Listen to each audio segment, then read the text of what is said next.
Om Namo Bhagavate Vasudevaya. Om Namo Bhagavate Vasudevaya. Srimad Bhagavatam, Canto 1, Chapter 1, text number 8. On the wrong page. Please mark it on the right page. Not listening. Okay. Translation and commentary by His Divine Grace A.C. Bhaktivedanta Swami Prabhupada. Vetatvam somya tatsarvam tadvatsastad anugrahat Bruyuh snigdhasya sishyasya Guruvo guhyamapyuta. And because you are submissive, your spiritual masters have endowed you with all the favors bestowed upon a gentle disciple. Therefore you can tell us all that you have scientifically learned from them. Purport. The secret of success in spiritual life is satisfying the spiritual master and thereby getting his sincere blessings. Srila Vishwanath Chakravarti Thakur has sung in his famous 8 stanzas on the spiritual master as follows.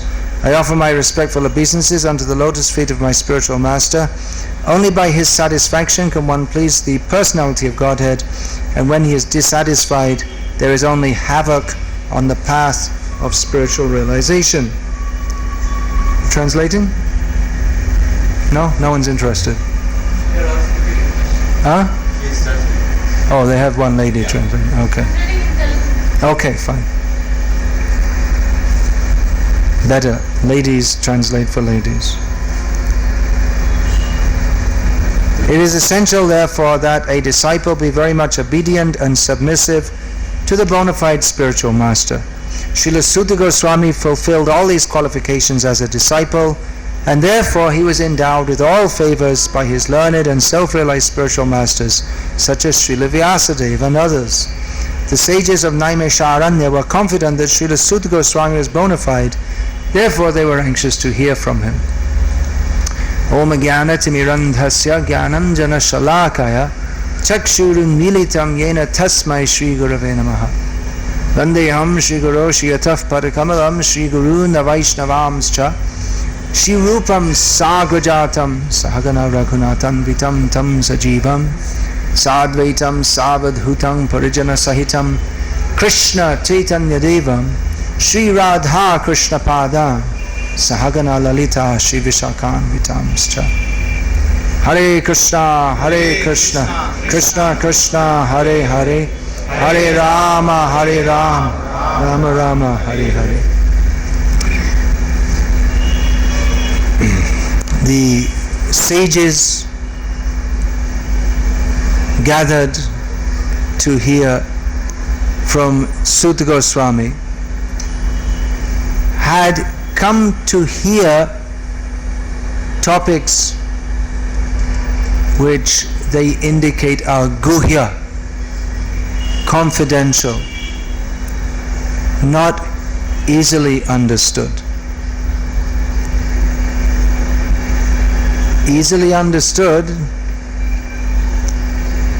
or that may mean, according to the empiric method, certain facets or facts of this material world may be understood. But the sages were advanced enough in understanding to understand that our understanding of reality is limited. The senses give us access to experience. We experience through the senses, and by experiencing through the senses we gain knowledge, and by further extrapolation we can increase our knowledge. For instance, it is observed that one apple falls on the head, so the fable goes, of one Isaac Newton, and it sparked off some activity in his brain, must have hit right on the right spot in his head, and he came up with a theory of gravity, for which he became known as Sir Isaac Newton. So knowledge is gained by experience, both our own and that of others. Just like the parent may tell the child, don't put your finger in the, if you have a table fan, don't put your finger in the fan. So the child may agree to follow what the parent says, or may not, and then he will learn by experience why he shouldn't put his finger in the fan. And we can also learn by, like I say, by extrapolation, and by the extrapolations that are told to us by others. For instance, it's not that for us to understand the law of gravity, or what's called the law of gravity, it's not required for all of us to sit under an apple tree and wait for an apple to fall on our head and hope that we can understand it, but thanks to the contribution of Sir Isaac Newton, we can learn about this. So in this way, human knowledge, the pool of human knowledge is increased, and people do research and exploration. Starting from about the 15th or 16th century, from Europe, explorers were traveling to different parts of the earth to discover it, and they're still going into the ocean and into space to try to discover more information about the universe we live in. And there are various facets of research, scientific research, and in so many ways they try to find out what is going on in this world and how is it going on. In physics, geography, chemistry, the wonderful world of mathematics, and then history and politics, they have sociology. In all fields of human exploration and knowledge, they're trying to understand various facets of our existence. Not only our existence, but the existence of the world in which we live. However, the sages gathered at Naimisharanya were already on a more elevated platform than that of the mundane explorers, because they understood that although the senses can give us empiric information, empirically gathered information, and although with our intelligence we can speculate on that and come up with various theories and discoveries, the very senses that give us knowledge, they also limit our knowledge, because the senses, they're limited, so they give us access only to experience within a very limited area.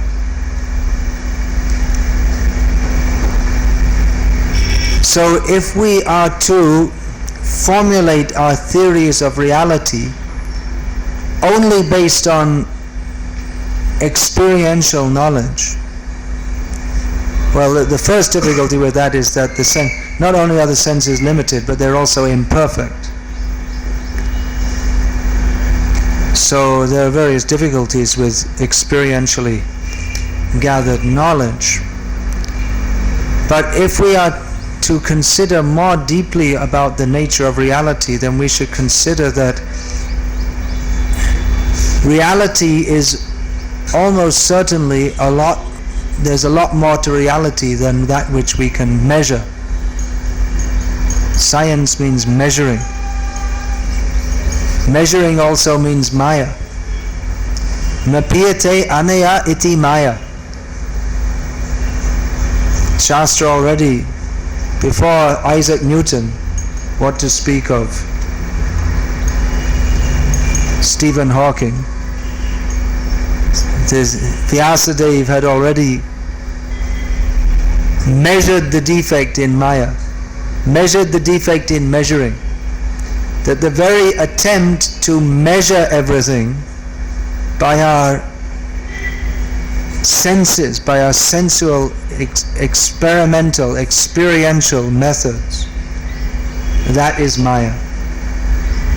Because reality is immeasurable.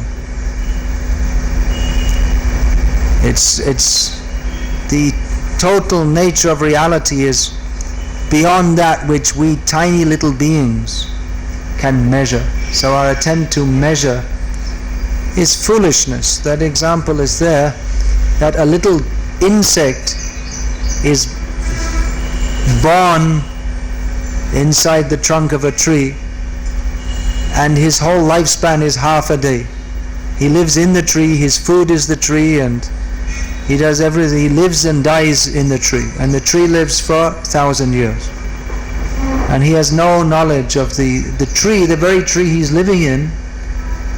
He has no ability to understand this is a tree, and that apart from this tiny little part of the tree that I'm in, the tree has twigs, leaves, branches, fruit, flowers, and is part of a forest, and beyond the forest there are cities and towns and rivers and oceans. But the bug who lives half a day has no ability to understand the tree in which he's living. Frog in the well is another common example. So the sages at Naimisharanya, they were more intelligent to understand that there are confidential mysteries which we can understand, but there is a certain methodology by which we are to understand that, which is reasonable even from the empiricist's point of view. If we are to study sociology, we don't bring a Bunsen burner or a prism. Bunsen burner we need is for chemistry. Prism we need for physics. For sociology you have to interview people and make surveys, statistics. This is the methodology of sociology. So if we are to understand that, or any discipline, we have to adopt the correct methodology. And the sages, sage, they're called, the English word sage means someone who is sage, it means wise men. That's, sage is generally translated from rishi. Rishi means one who has the ability to see the Vedic mantras which are in subtle sound. Within the subtle, beyond the noise of Secunderabad, beyond the noise or even beyond the silence of this material world, there is subtle sound in which the Vedic mantras of which the Bij, what is that Krishna says? Bija Mam Akshara, what is that? No, the Aksharam. Krishna says, I'm the... Oh yeah, there's a... Yeah. Om Ityaksharang Brahma. No, there's no... Anyway, Krishna said that Anyway, I can't remember it now, and nor can you. So we're not rishis, that's for sure. So there is the sound Om is the subtle sound from which all the Vedic mantras manifest, and they vibrate eternally, therefore they're called Apurushaya. So Rishi is one who can contact this Vedic sound. Yeah, not that, there's another verse. I'll find it later. So the Rishis, they are self-realized to some extent, highly elevated souls, so they want to adopt the methodology. They understand that Sutta Goswami, he's on a higher platform than us, not just physically. Guru is sat on a higher seat.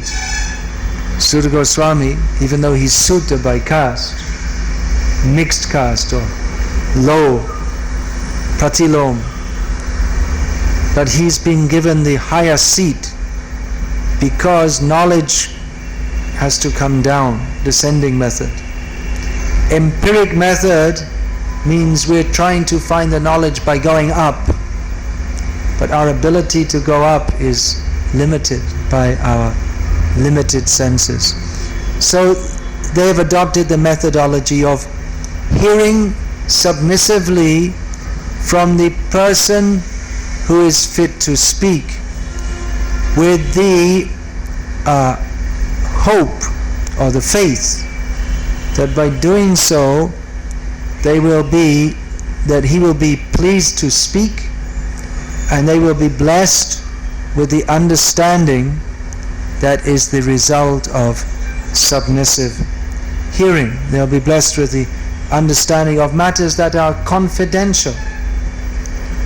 Knowledge is not restricted to anyone or owned by anyone.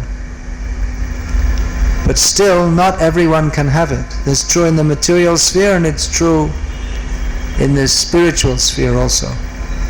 Knowledge doesn't belong to any person. Of course, everything belongs ultimately to Krishna. But just like sometimes we talk about Indian knowledge or Indian philosophy, or Western philosophy, but knowledge or philosophy, we always say the Vedas are Indian books of knowledge. It's not India. If you say Indian knowledge, then immediately it proves you don't have any knowledge, you're a fool. Because knowledge is not Western or Eastern or Indian, or we may say Indian mathematics, but it's not Indian mathematics. The science exists independently of the designations that we may wish to put upon it. So we may say Indian mathematics, this means the system that was taught traditionally in India, which, by the way, is much more efficient. It's more efficient than using a computer, because you can solve the problems more quickly than it takes to enter in the computer, however good your software is. So we may say Indian mathematics because it was traditionally taught in India, but mathematics itself, by its very nature, cannot be Indian or non-Indian. It has its own independent existence. So the knowledge is there, but how to access it, we have to know the methodology. And unless we do that, unless we come to the platform of higher understanding, that means we remain in ignorance. That's why in the modern scientific way of thinking, they think we are making progress because we're always discovering more and more knowledge, and they consider that people in the past were ignorant because they didn't know how to make frisbees and footballs and have Miss World contest broadcast all over the world. They didn't have this higher knowledge that we can do things that in the past they couldn't do. Of course, that's what they think. We find that in Bhagavad Gita, Sanjay,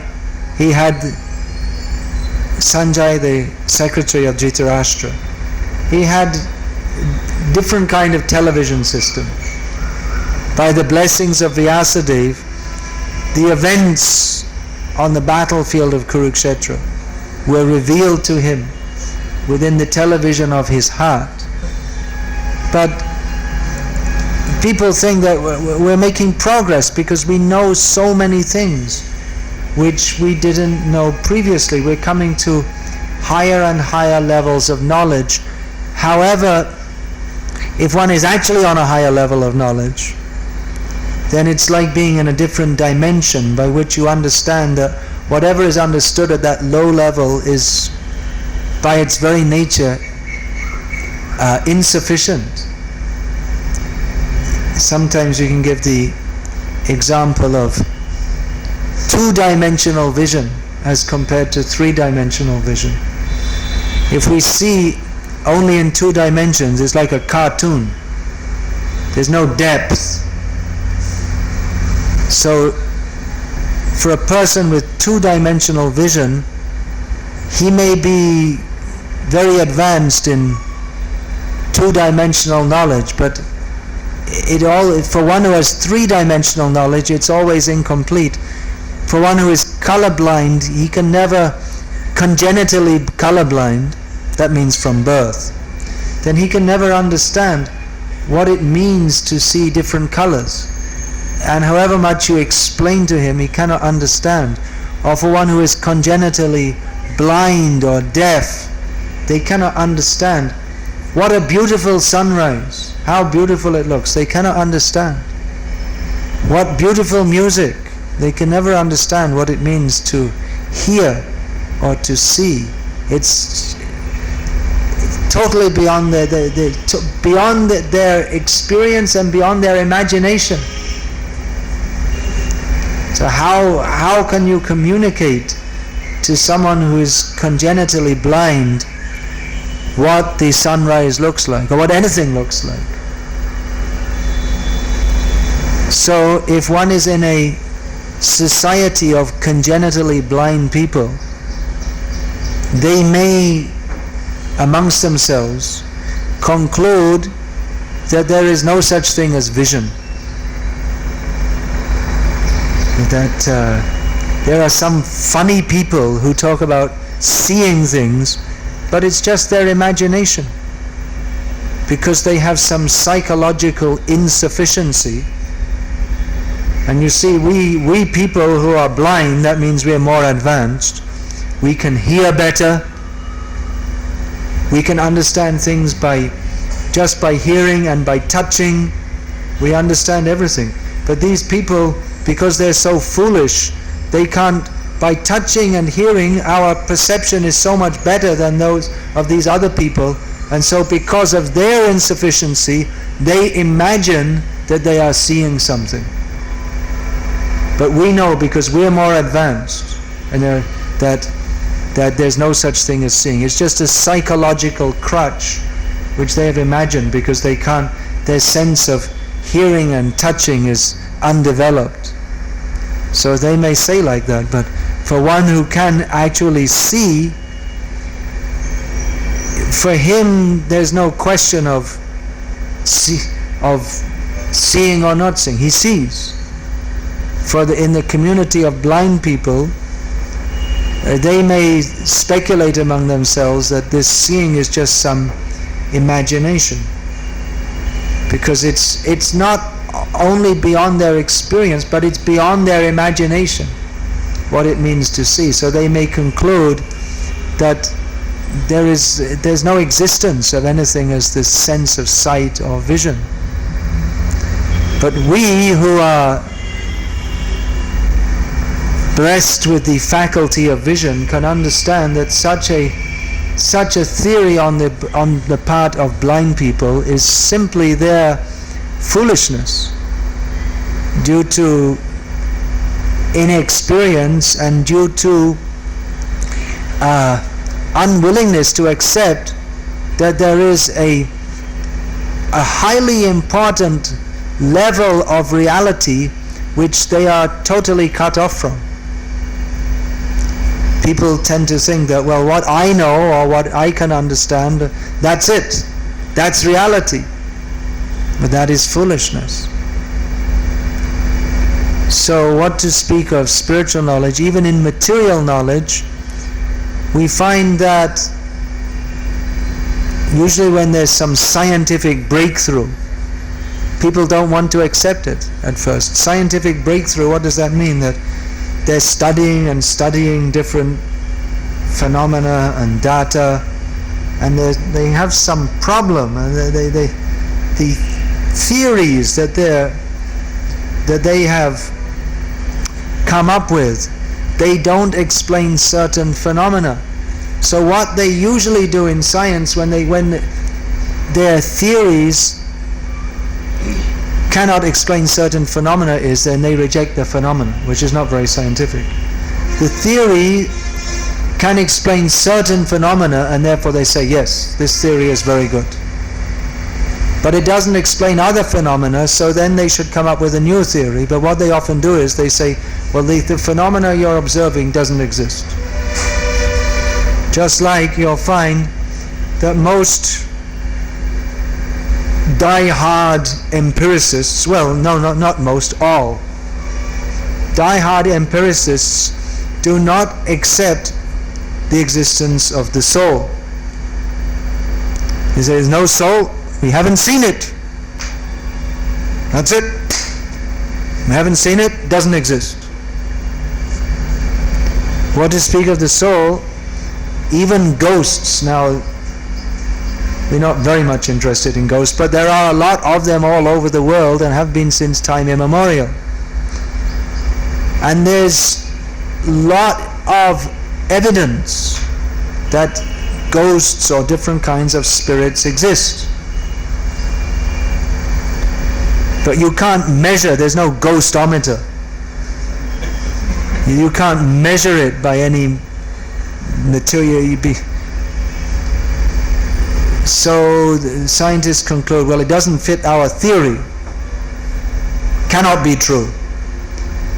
In the whole of history, anyone who ever experienced, and up to the present day, anyone who ever experienced the presence of a ghost, they were imagining it. That's it. We'll explain it by psychological causes. Although about 20 years ago, there was one flight, Delta Airlines or something, from Miami, I think it was, to somewhere in South America, which crashed, unfortunately. And then anyway, they kept on operating the same type of plane on the same route. But what happened is, time to time when they were flying like that, some voice would come over the intercom, ladies and gentlemen, this is your captain speaking. And the captain would say, wait a minute, I'm the captain.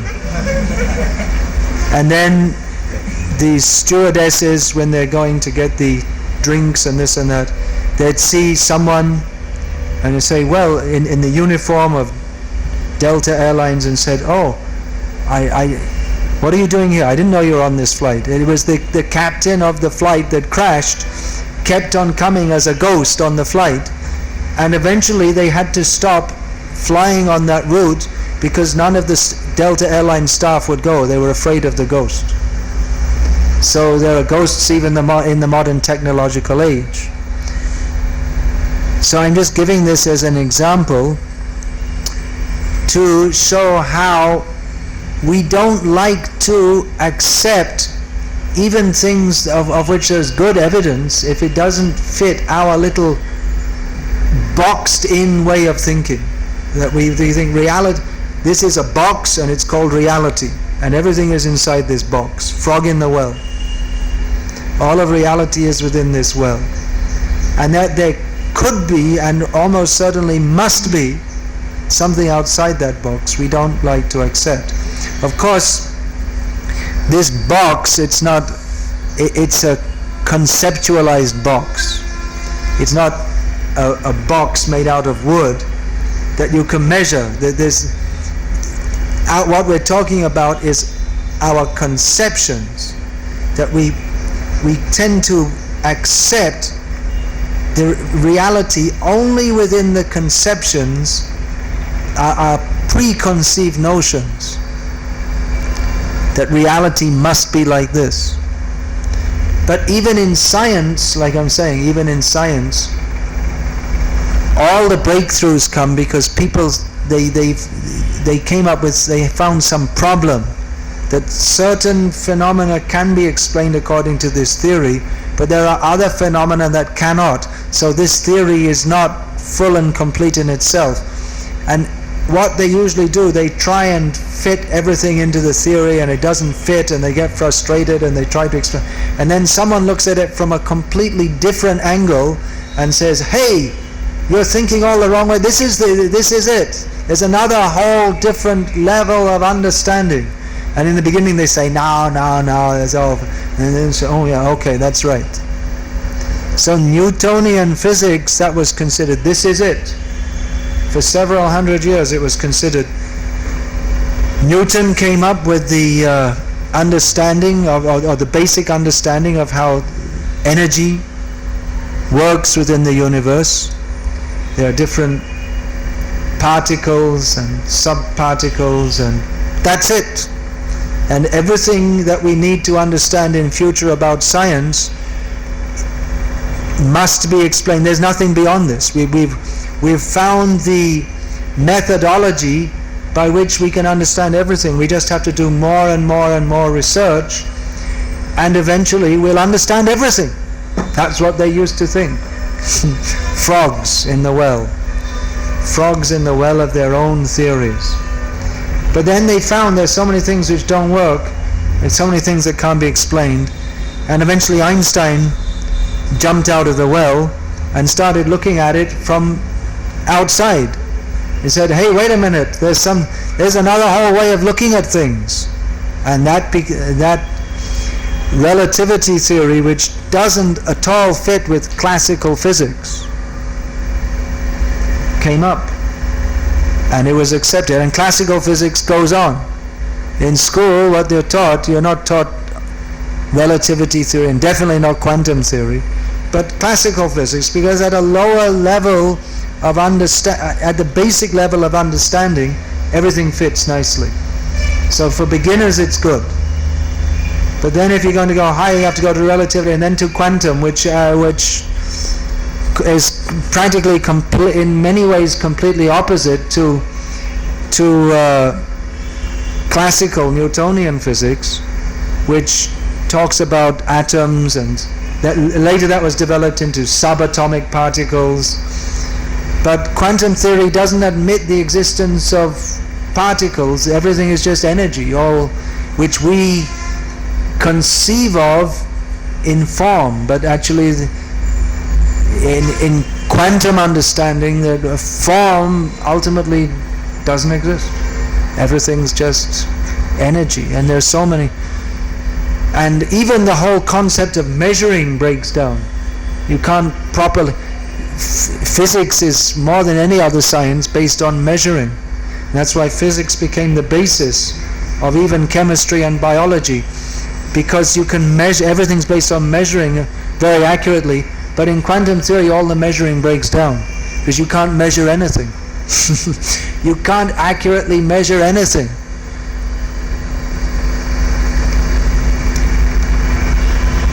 So, but that quantum theory, that was required because there are problems in classical physics and in relativity theory also.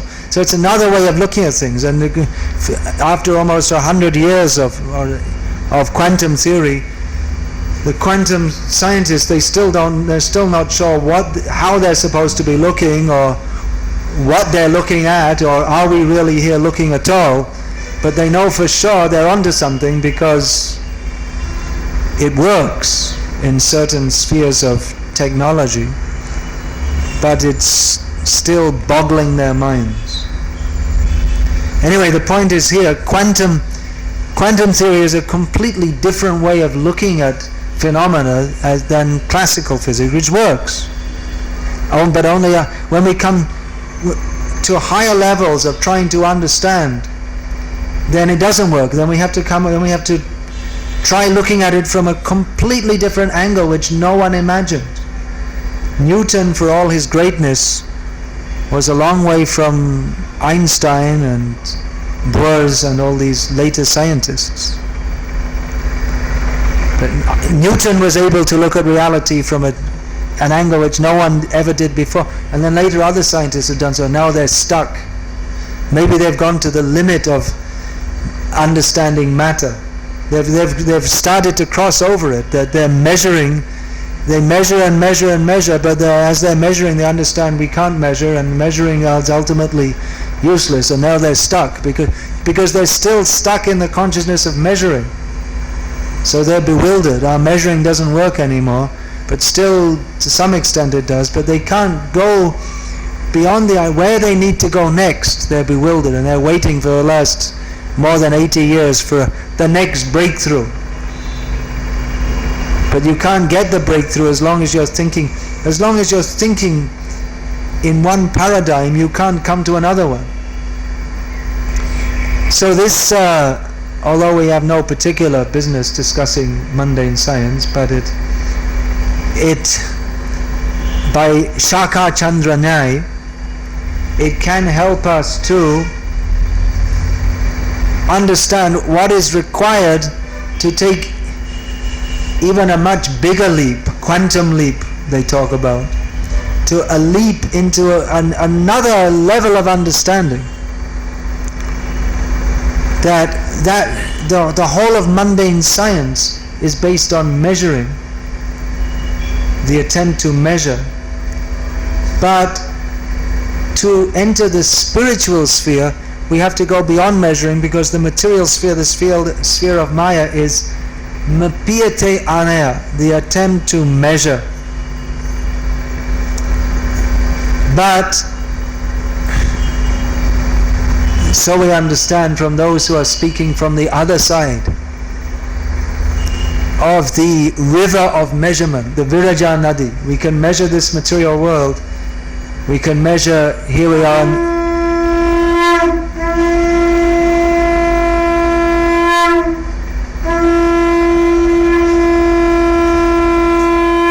Yeah, 3 times. Keep it 3 times. Don't be lazy. Once is not enough. So we can attempt to measure, here we are on this planet, and beyond this planet there are other planets and what we call galaxies, and the whole material world is covered by 7 coverings, or this Brahmanda is covered by 7 coverings. And there's so many different Brahmandas, and they're all floating in the Karana Samudra, and beyond that is the Viraja Nadi. We can measure, we can bring our Bunsen burners and our tape measures and our hydrometers and our hygrometers and our logarithm tables, which no one uses nowadays. Do you know what a logarithm table is? I think at school now they don't use logs, they use computers or calculators. So we can bring all these things, but you can only go as far as the Viraja Nadi. And beyond that, it is, even within this world, there are so many things that are immeasurable, but the faculty of measurement does not work beyond the Viraja Nadi, because in the spiritual world, it is presided over by Anaraniyan Mahato Mahiyan. He who is smaller than the smallest and bigger than the biggest, and there's no scientific way to understand that. If something is very small, it can't simultaneously be very big. We cannot say that a flea is bigger than the Mount Everest, or that we want to put, a common example, we want to put an elephant on a dish. So we have to take the elephant from one place to another. Here is one thali, we put the elephant and take it. It is not possible. Is it possible? Yes. Not in this world. In the spiritual world, Krishna is greater than the greatest and smaller than the smallest. Everything works there according to his desire. Parasya Shakti Vividhaiva Shuriyate Swabhavik Jnana Balakriyacha. All the energies that we are studying they work according to certain laws that we can measure, but the law in the spiritual world is Krishna's pleasure. That is law. Sometimes we see in this material world, the law is some tyrant. The law is what he wants it to be. So that's a perverted reflection. Once in the 19th century, during Victorian rule, the Shah of Persia came to visit London, and they were showing him all the different things to be seen, the sights of London. So they showed him the Tower of London, which students of English history know was the place for imprisoning, torturing, and executing political enemies. Even one of the kings of England was killed there once. There was a revolution at one time. So he was killed, I believe he was killed by guillotining. You know what that is, guillotine? It's a device which was invented by Monsieur Guillotine from France, and it's a very efficient way of executing people. They have like a big blade and hanging up there, and the person puts their head down and then they let it drop, boom.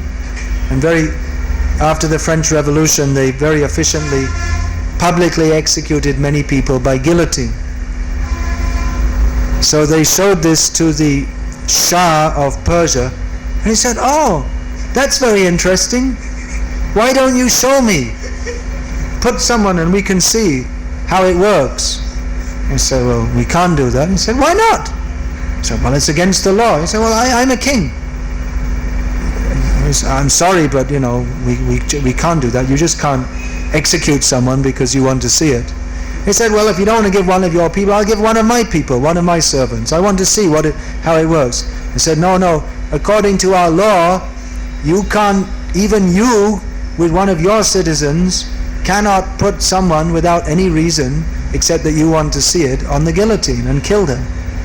And he said, "You don't know what it is to be a king. King means whatever he wants. That is the law.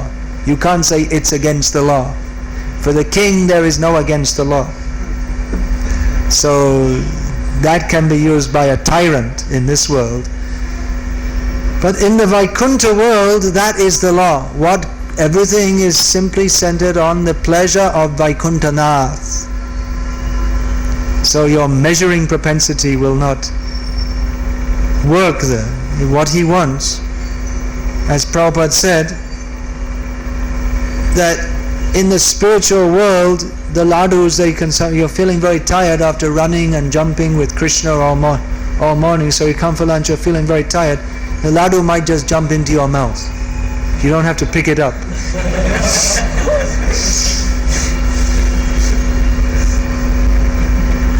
That's just an example.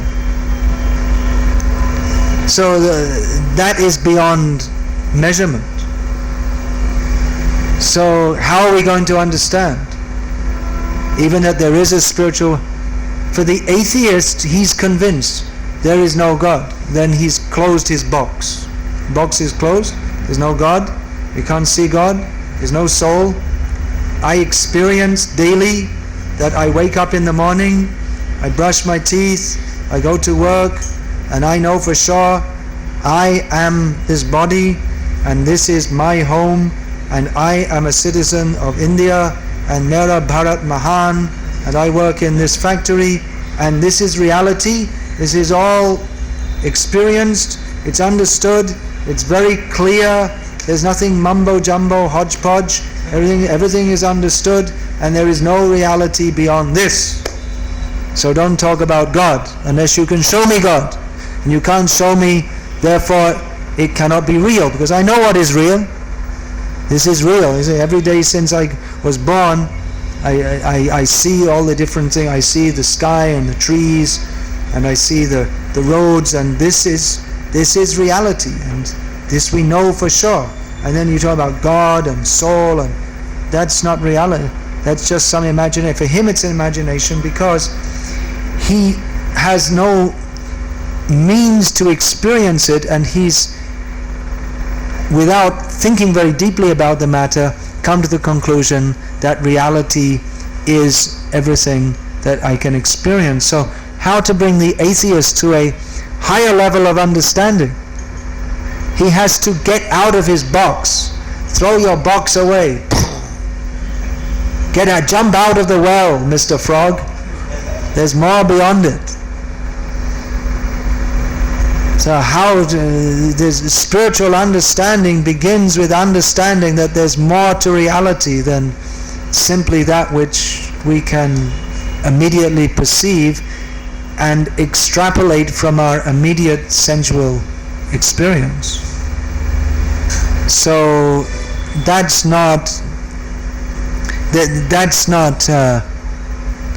necessarily simply, just like the atheists, they'll say, well, it's just all sentiment, and not necessarily so. Why do you presume that? That there is, just like here Prabhupada has used the word scientific, this knowledge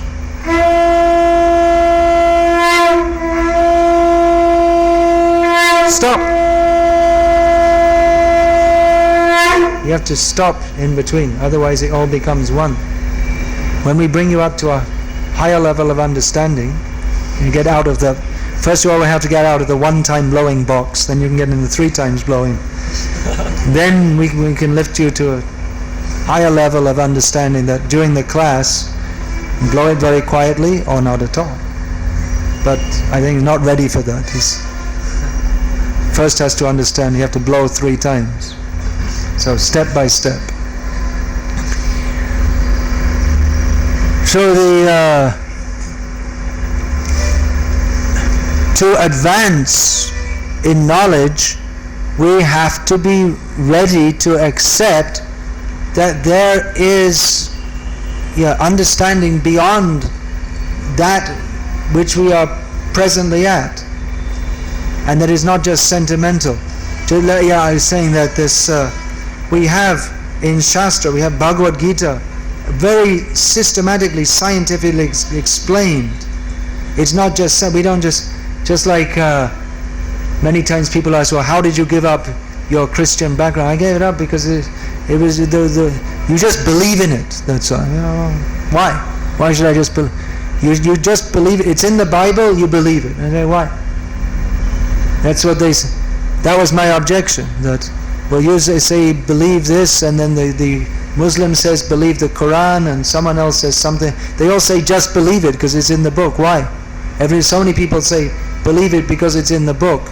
So what should I do? According to the Muslims, if I don't believe the Quran, I go to hell. If I don't believe the Christians, if I don't believe the Bible, I go to hell. So what should I do? Toss a dice or something and hope for the best?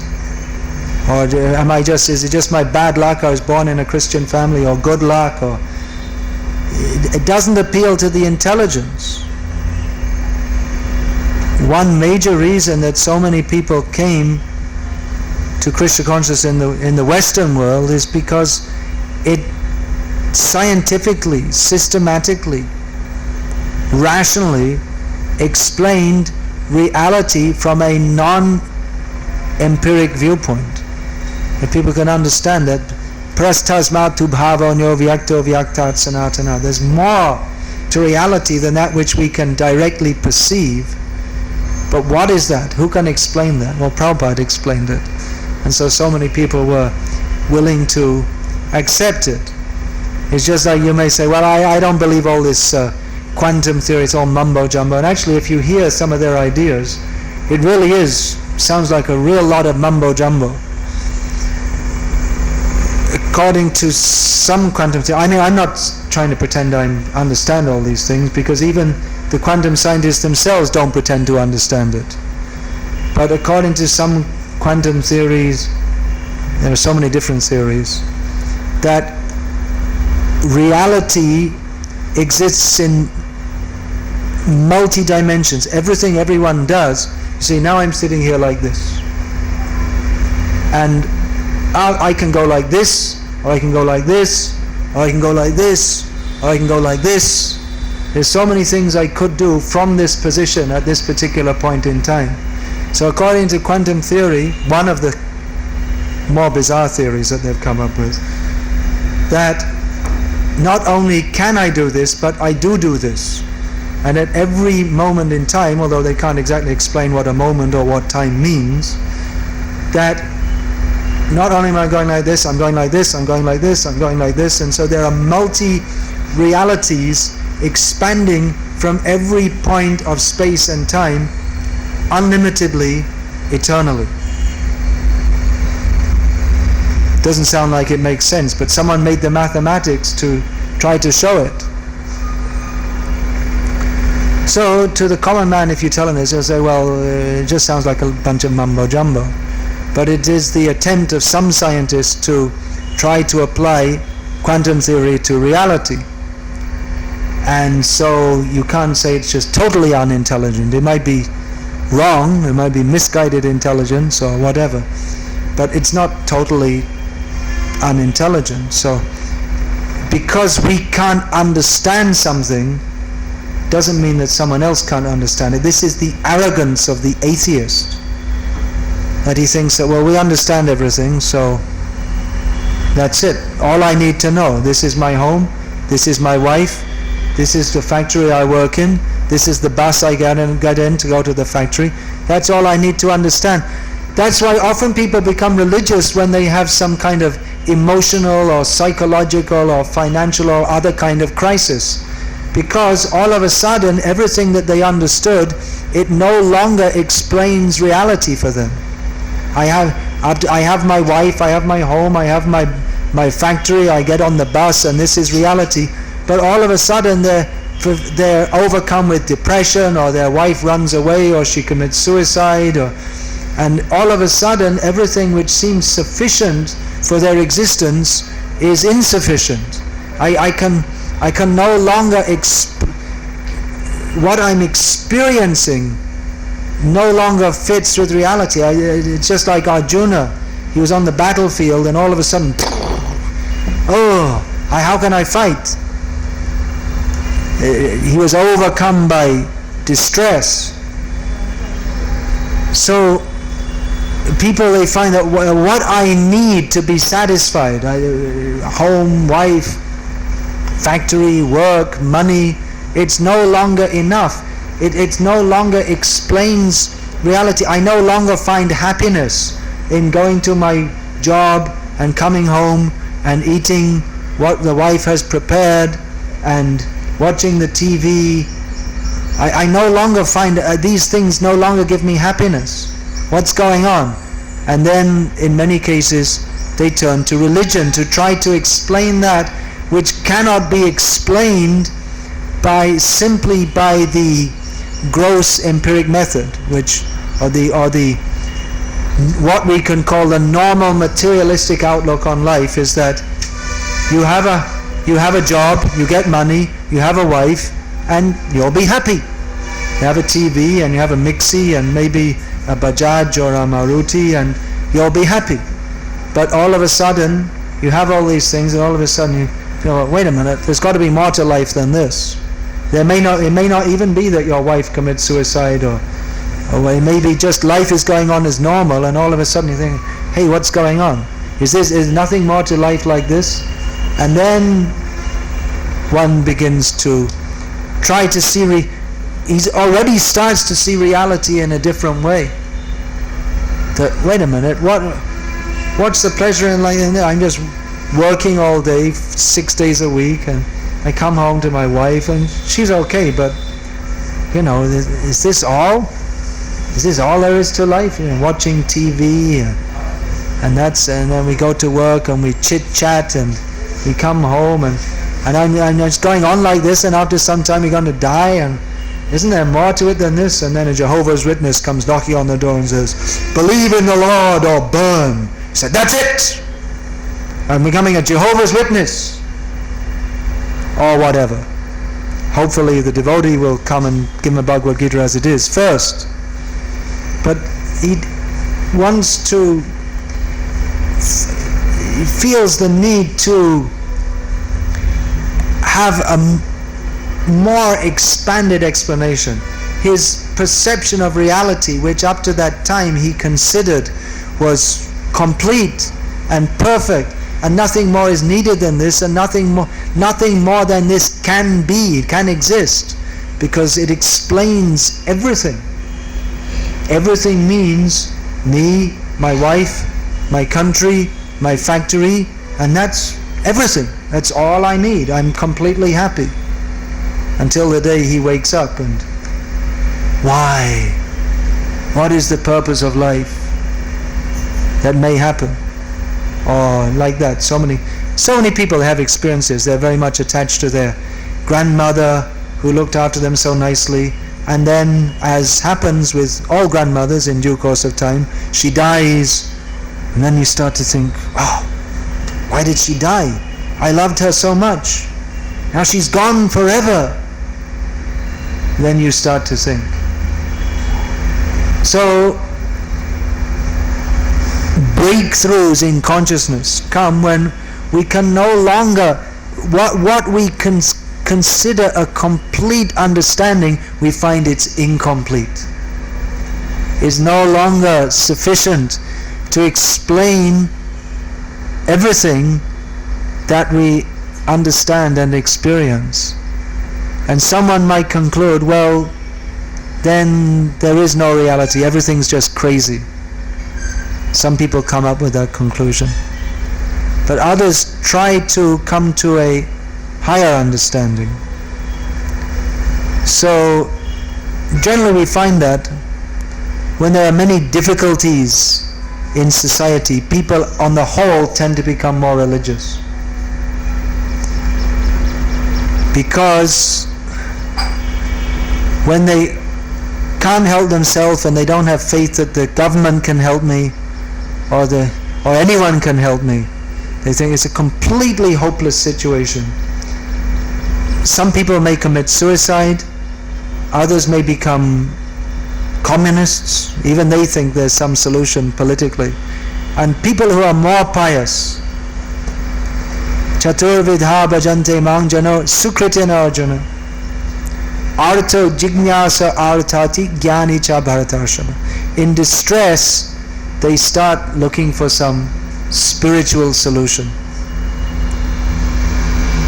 So, we can discuss with atheists, but they won't accept. They'll say, no, we don't believe this. So many times we discuss with atheists, we give good arguments, and they say, no, we don't believe it. As long as we can't see it, we don't believe it. So we say to them, all right, we pray for the blessings of Krishna on you, that the time in your life will come when you will remember this conversation, when difficulties arise, that you remember, just remember that there is something beyond reality as you perceive. There's a lot more to reality beyond the method in which you perceive it now, and that scientific or empiric paradigms in themselves are not enough to explain. Certainly the difficulties people experience, they're more emotional difficulties.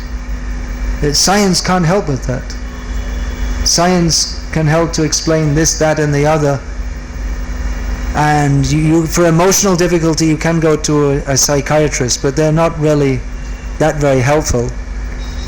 And even the psychologists themselves say that that's their atheistic theory, but there's some truth in it from one platform, that religion helps to make people psychologically stable. But they call it a psychological crutch. It's not a psychological... Well, crutch, you can say, yes, we're crippled. But by saying that, they want to deny the reality of reality beyond that which they can measure.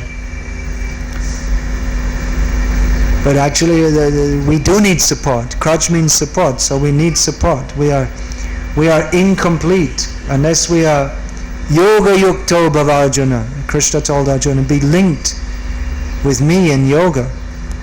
So unless we're linked with Krishna, then naturally we feel insufficiency. We feel lacking.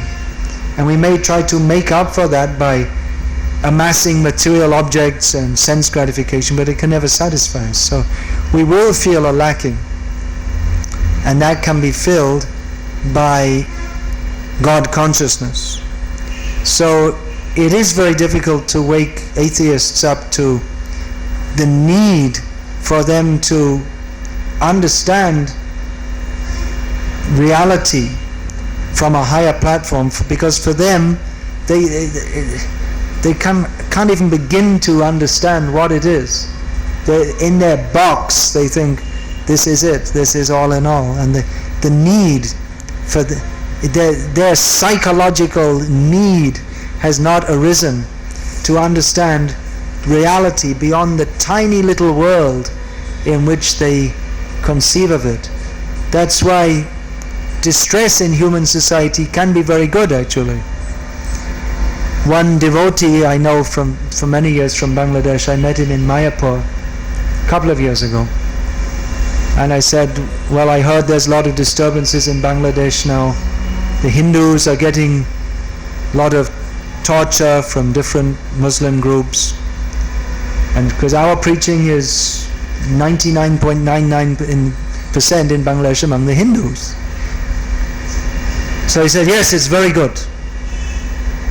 The more trouble, and then they become more religious.